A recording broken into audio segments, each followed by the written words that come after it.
Muito obrigada, Sra. Presidente, Srs. Deputados, Sr. Barnier.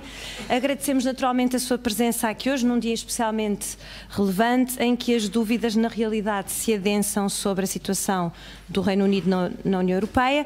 É a segunda vez que vem cá e é importante para o Parlamento Português esta prestação de contas e a transparência que tem demonstrado a Comissão Europeia, em particular o Sr. Barnier, relativamente a este tema, portanto, muito lhe agradecemos. Agora, na realidade é que, apesar da apresentação, e agradeço a apresentação do acordo que foi feito aqui hoje, o facto é que ele dificilmente avançará, sobretudo nestes moldes. Em particular, a questão que se pôs no Reino Unido parece ser o backstop, que foi rejeitado pelas partes, enfim, por várias orientações dentro do Parlamento britânico e, portanto, nestes moldes parece difícil este acordo agora avançar. E neste cenário, a primeira preocupação do PSD, e será, estou segura, a preocupação do Governo e de todo o Parlamento, prende-se com os cidadãos portugueses que vivem no Reino Unido, mas também com a situação dos cidadãos britânicos que vivem em Portugal. A questão dos cidadãos, como referiu o Sr. Barnier e bem na sua apresentação, foi das primeiras questões a ser tratada, foi tratada de uma forma com grande responsabilidade e, na nossa perspectiva, de uma forma satisfatória. Naturalmente, agora ficamos muito preocupados com a perspectiva de poder voltar à estaca zero nesta matéria, em particular perante a real possibilidade, como o Sr. Barnier disse ontem no Parlamento Europeu, de um aumento da probabilidade de uma saída sem acordo. E por isso a minha primeira pergunta é: qual é a sua posição neste tema e como é que a União Europeia pretende garantir os direitos dos cidadãos? E obviamente a nossa preocupação prende-se muito naturalmente com os cidadãos portugueses que vivem neste momento no Reino Unido.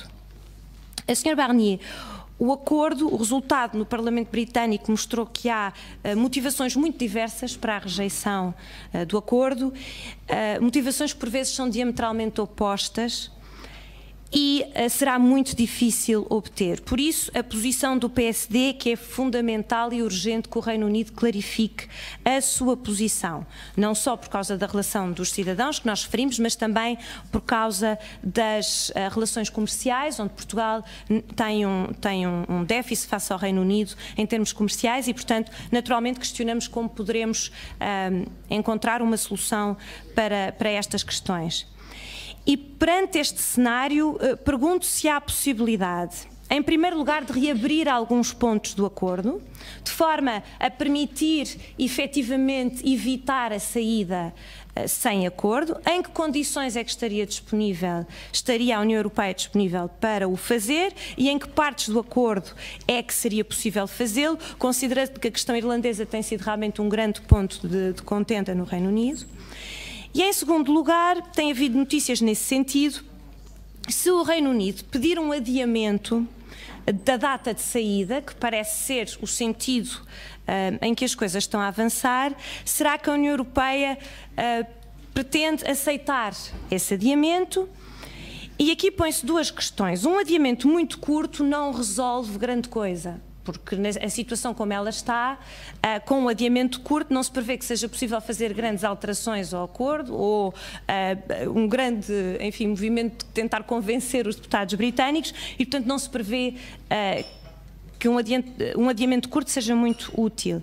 Por outro lado, um adiamento mais longo, que daria mais tempo para tentar chegar a um sítio, evitar uma saída sem acordo, prolonga a instabilidade e coloca a questão importante do que fazer com as eleições europeias. Portanto, a pergunta que eu tenho aqui é, parece-nos sensato dar mais tempo, porque objetivamente no caso de Portugal parece-nos fundamental haver um acordo, mas adiar sem ter alguma expectativa que se chegue a qualquer lado também será inútil e, portanto, gostava de saber a sua opinião sobre este tema. E para terminar, Sr. Barnier, Ontem no Parlamento Europeu referiu que os governos deviam acelerar os planos de contingência perante os riscos que resultam da votação de ontem e, em particular, o risco acrescido de não acordo. Infelizmente, em Portugal, o Parlamento ainda não conhece com qualquer detalhe um plano de contingência. Temos uma notícia que haverá um plano de contingência. O PSD pediu incessantemente ao Governo que preparasse para a possibilidade de não acordo e durante meses o Governo só perdeu tempo. Lamentamos que não tenha seguido o conselho do PSD e que só tenha anunciado no final da semana passada que o vai fazer. Outros países, no entanto, já tiveram a previdência de preparar atempadamente planos de contingência. E, na sua opinião, a pergunta que lhe queria fazer é: qual é a situação de preparação dos Estados-membros perante a possibilidade de um não acordo? Muito obrigada, senhores. Muito obrigada, Sra. Deputada.